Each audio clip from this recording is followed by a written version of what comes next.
Benedictus Dominus Deus Israel, quia visitavit et fecit redemptionem, et erexit cornu salutis nobis in domo David pueri sui.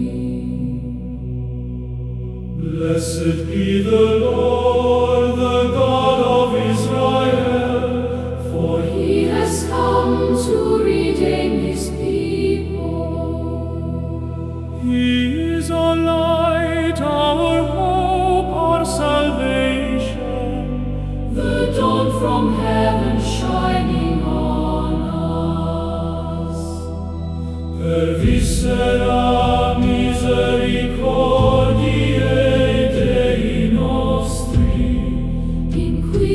visitabit nos oriens et salto, illuminare his qui in tenebris sedent, et in umbra mortis.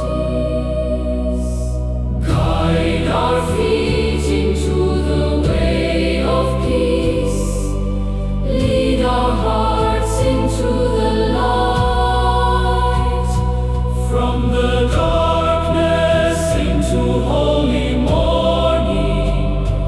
Lord, remain with us tonight.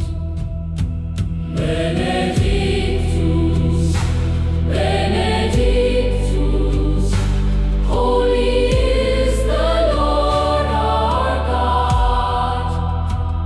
He has remembered his mercy and